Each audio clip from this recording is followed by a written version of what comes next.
Sebagai generasi muda yang memiliki banyak sekali peluang untuk maju, maka manfaatkanlah semasih ada waktu.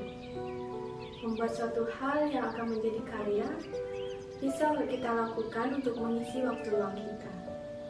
Salah satu pengarang di Bali yaitu Imade Wiroputra. Beliau merupakan seorang peminat sastra yang mengisi waktu luangnya untuk mengarang karya sastra Bali Bumi. Beliau lahir pada tanggal 23 April tahun 1991. Beliau menempuh pendidikan S1 di Universitas Udayana dan melanjutkan S2 di Universitas Hindu Indonesia. Beliau sudah memiliki beberapa karya, salah satunya yaitu Kekawin Usadi Negari, yang dimana beliau karang pada saat beliau mengikuti lomba. Berikut mari kita simak penjelasan karya tersebut dari beliau. Om Swastiastu. Kekawin Usadi Negari ini sebenarnya dikarang untuk memenuhi tema yang disediakan oleh Puri Kauhan Ubud. Kemudian Usadi Negari ini yang dimaksud dengan Usadi Negari adalah suatu wilayah yang menjadi obat. Kemudian yang Titiang ceritakan dalam Kekawin Usadi Negari ini merupakan sebuah cerita karangan karena tema yang disediakan oleh Puri Kauhan Ubud saat itu adalah Gering Agung yang merupakan sebuah penalaran terhadap situasi pada zaman ini yang terkena wabah COVID-19 atau Corona niki, sehingga pengarang diharapkan agar menciptakan hasil karyanya berupa sebuah saran, usulan, atau tanggapan, atau bahkan solusi yang bisa dilakukan pada situasi saat ini. Nah, kemudian Titiang sebenarnya hanya ikut mencoba dalam kepengarangan ini, yaitu dalam bidang karya sastra berupa kekawin, tentu berbahasa Jawa kuno. Ini sesungguhnya media bagi yang belajar mendalami keilmuan sastra Jawa kuno kembali, kosakata, bahasa, dan lain sebagainya. Kemudian dalam Usadi Negari ini berkisah di kerajaan yang Titiang beri nama Nirosada Negara, yang artinya adalah suatu wilayah yang kena wabah yang tidak dapat disembuhkan. Kemudian Titiang ceritakan di sana bahwa para winosada atau para pengobat di sana tidak mampu menyelesaikan masalah yang ada. Itulah pada awal pembukaan kekawin ini dirapatkan oleh pimpinan di kerajaan Nirosada Negara ini. Lalu yang menjadi raja di kerajaan atau wilayah Nirosada Negara ini adalah seorang raja yang bernama Nirwigati. Nirwigati itu merupakan sebuah simbol seseorang yang kalut dalam situasi carut marut seperti yang kita lalui ini. Kemudian Prabu Nirwigati ini, sang nate atau raja yang menguasai wilayah Nirosada Negara ini, dibantu oleh 4 orang menterinya, yaitu Ganda, Srota, dan Wakil, yang merupakan seorang menteri atau patih kemar, dan lagi satu yaitu Caksu. Itu merupakan simbol dari kekalutan yang ada dalam tubuh kita. Dan ini juga merupakan sebuah refleksi negara, suatu wilayah yang sedang carut marut atau sedang kalutnya menghadapi wabah yang menimpa negaranya. Nirwigati itu sebagai simbol pemimpin di Buana Agung. Kemudian maksud saya adalah di dunia atau di sebuah tatanan negara, apabila dalam diri kita itu merupakan pikiran yang kalut oleh situasi yang carut marut yang kita lalui. Kemudian ganda di titik yang sebutkan dalam perkawin ini sebagai patih mukio, yaitu patih yang terdepan. Ganda itu apabila diartikan merupakan harum, ampura. Ganda itu berarti aroma, dikaitkan dengan nafas. Kemudian dalam situasi corona ini dengan kita memakai masker dan lain sebagainya, kita mendapat informasi bahwa virus itu menyebar melalui nafas. Sehingga dalam kekawin ini ganda ini sebagai patih mukio atau menteri yang paling terdepan yang menampingi Raja Nirwigati dalam kerajaan Nirosada Negara. Kemudian patih kembar yang saya sebutkan adalah Srota dan Wakil. Srota dan Wakil itu merupakan pendengaran, dan Wakil itu adalah apabila diartikan unsur pembicaraan atau mulut kita yang berbicara. Kemudian caksu merupakan unsur penglihatan. Maka Nirwigati ini dibantu oleh 4 orang menteri atau patih yang kita sebutkan tadi beserta pemaknaannya.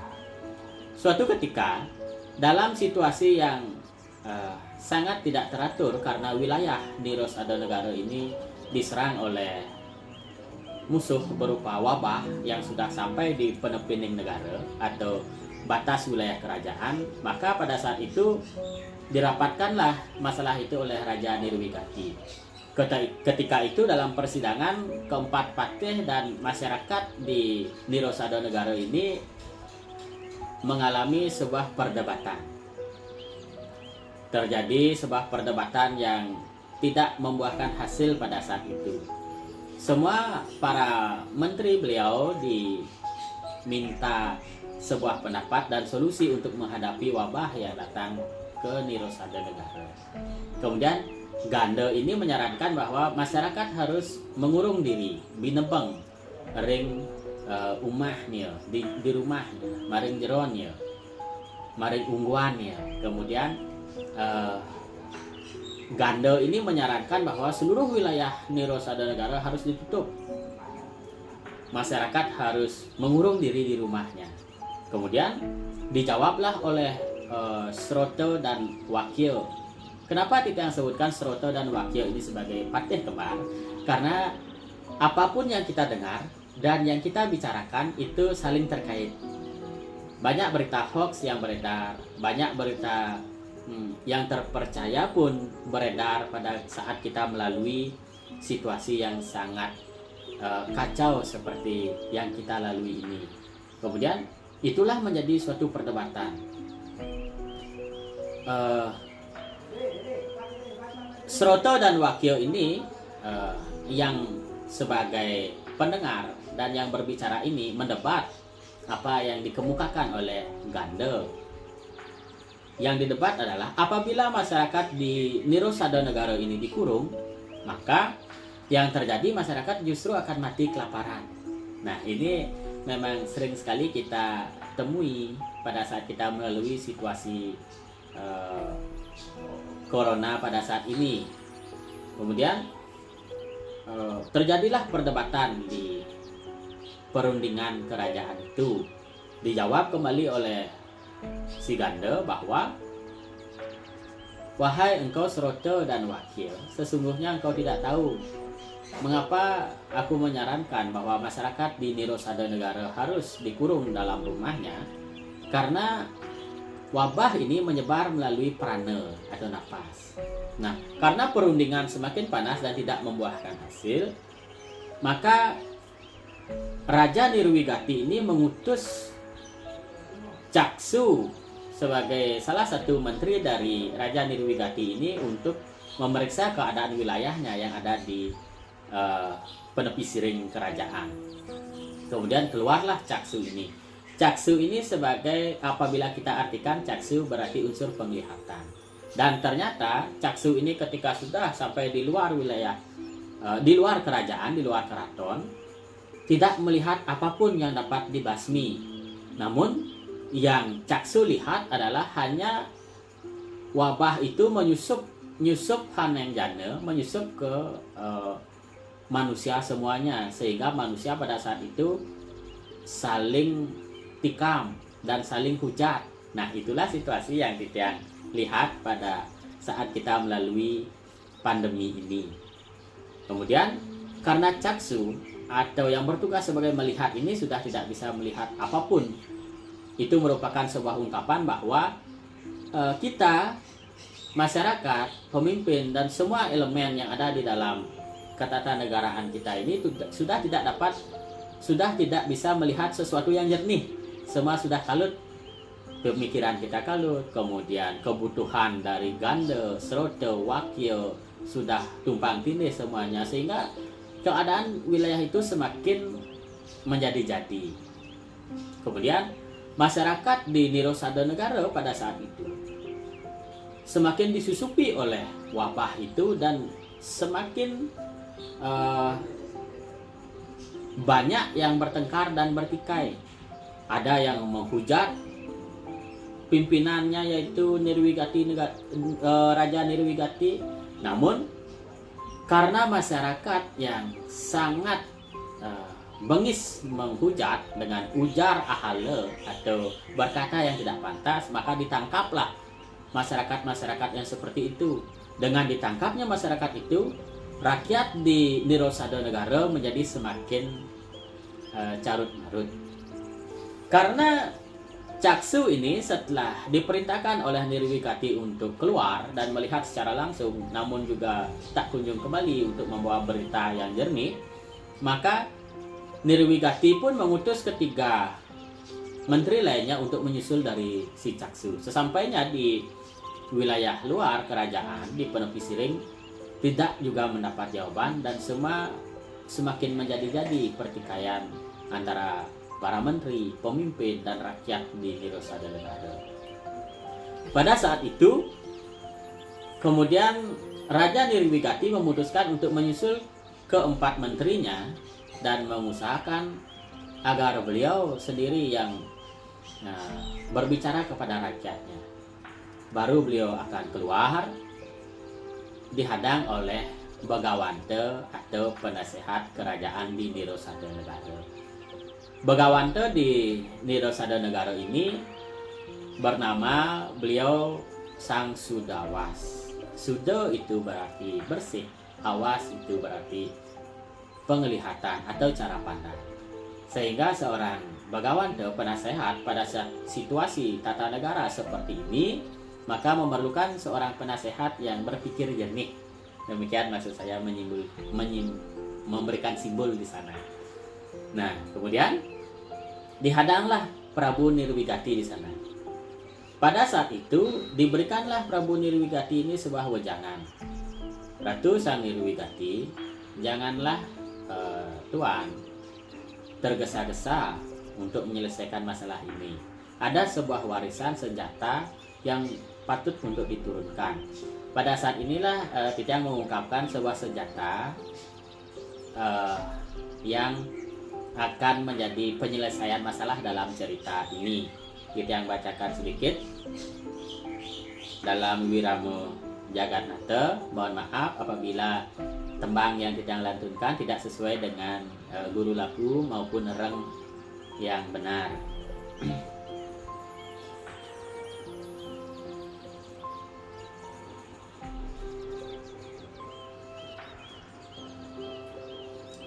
Nora pue kawini bakat juga tuamar ya juga khas teratan juga. Mohon maaf kita ulangi. Nora pue kawini bakat juga Maryat juga khas teratan juga. senjata yang dimaksud oleh Sang Sudawas ini bukanlah berupa tombak, bukan berupa panah atau senjata yang lainnya. Kewaliya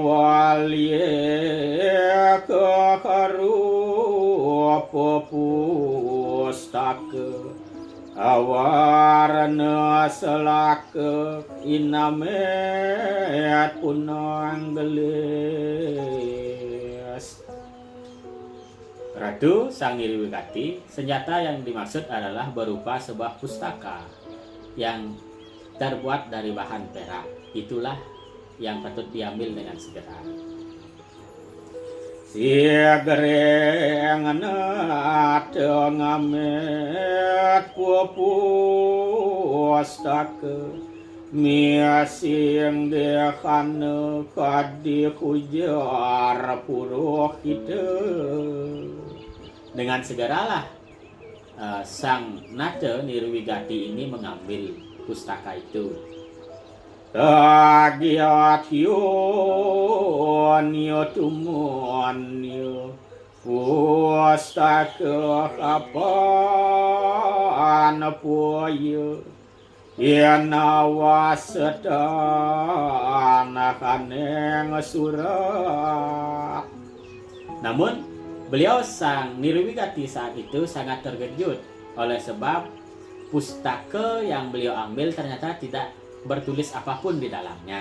Nah, inilah menjadi gejolak dalam diri Sang Nirwigati pada saat itu. Gejolak yang terjadi adalah beliau merasa dibohongi oleh Bagawanta kerajaan pada saat itu. Setelah beliau putus asa, kemudian diusap kembali pustaka yang berasal dari selaka atau sejenis perak itu, kemudian gelelam-gelelam. Gelelam-gelelam artinya memantulkan sinar karena berbahan dari perak.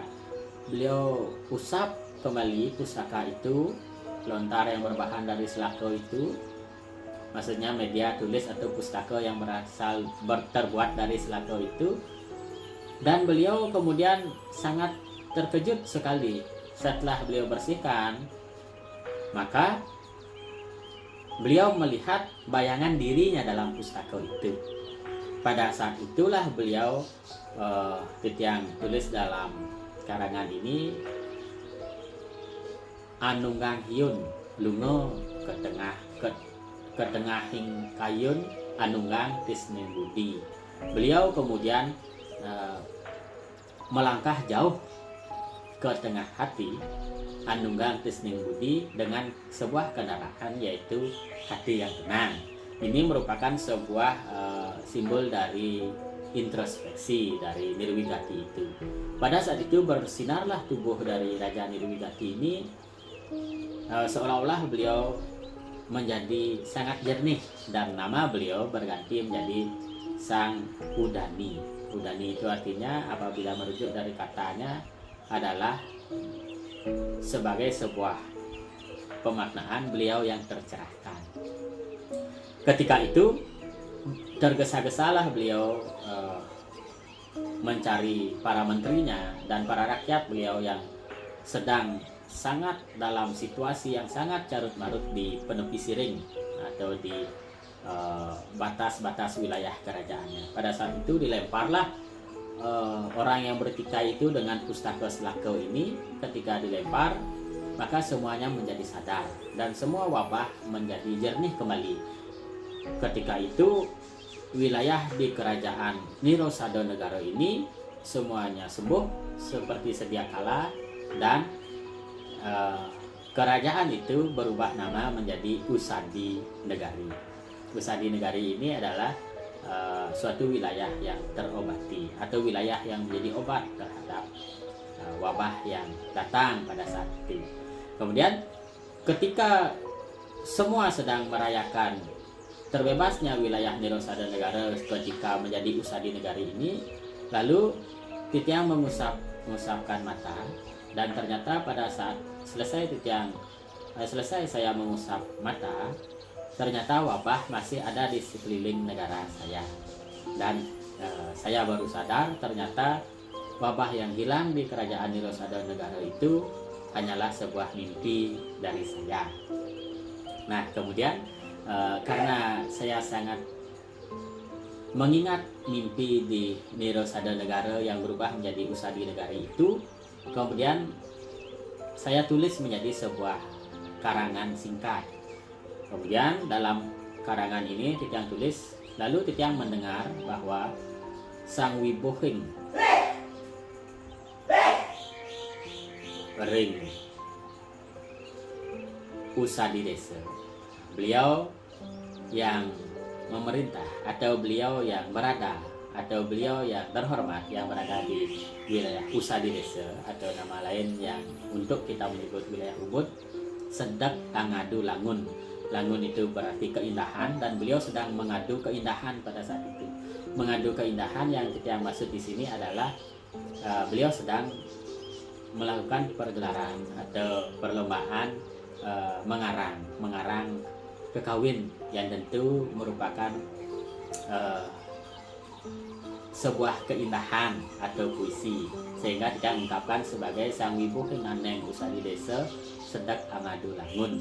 Pada saat itulah saya mendengar hal itu, maka isi mimpi saya di Usadi Negari itu Titiang tulis, kemudian yang haturkan kepada beliau agar berkenan dibaca. Kemudian pada penutupan di karangan ini Titiang memohon maaf dan memohon maklum. Kemudian ada doa saya kepada Sang Hyang Aswino Dewa agar beliau turun untuk memberikan kejernihan dalam situasi ini. Kemudian dalam penutupan bait ini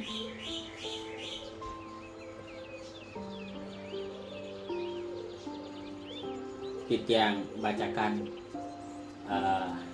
sebait lagi. Ini merupakan satu bait penutupan yang Titiang ungkapkan terkait dengan pesan nantinya yang akan Titiang ungkapkan. Sing sampurasun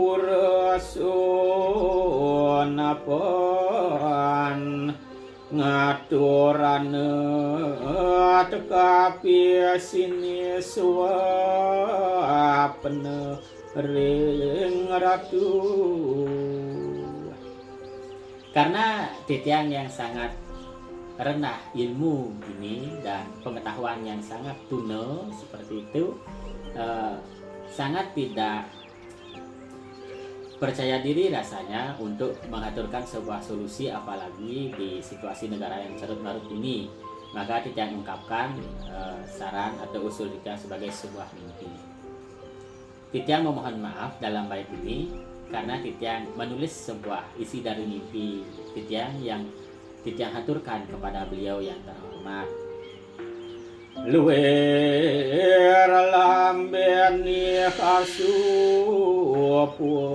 ngongkung dadan mawer jatini ngapuak biude.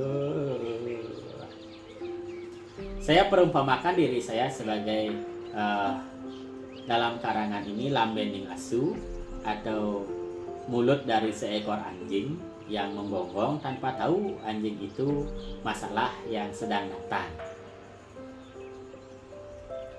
Mangkupue kepada nulun ikat lambang yate ikini yes paling ujar. Nis paling ujar itu adalah, ini merupakan kata-kata yang tidak berbobot. Inilah yang Tiang aturkan. Seperti itulah perumpamaan saya seperti lambening asu pada nimulun. Itulah persamaan saya. Ini maksudnya adalah Titiang dalam ranah kebahasaan, dalam ranah yang sangat jauh dari penyelesaian masalah-masalah wabah yang menimpa kita saat ini. Dan saya seperti ungkapan Bali, kunang-kunang anarum sasih atau nasikin segara, Titiang yang sangat tuna pengetahuan yang berkaitan dengan ini malah menghaturkan sebuah solusi. Itulah Titiang anggap diri saya seperti seekor anjing.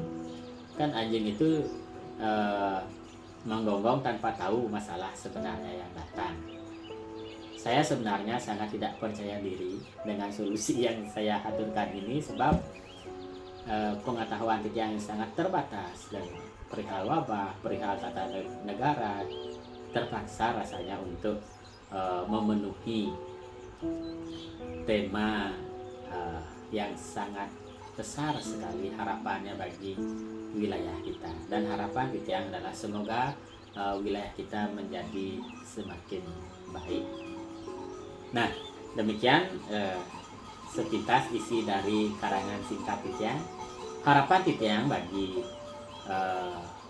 para generasi muda sebaya Titiang atau adik-adik agar senantiasa tidak melupakan sastra kawi atau sastra-sastra klasik, karena bahasa Jawa kuno bagi kebudayaan kita ini sejenis bahasa pengantar pengetahuan tradisional, kebijaksanaan tradisional kita tertulis dalam bahan berupa bahasa kawi atau bahasa Jawa kuno. Inilah yang perlu dipelajari. Kemudian apapun hasilnya, mari kita berbagi bersama-sama demi kehidupan kita. Tidak hanya ranah kebudayaan tradisi saja, namun bagi kehidupan kita secara menyeluruh. Demikian harapan Titiang, semoga bermanfaat. Om Santi Santi Santi.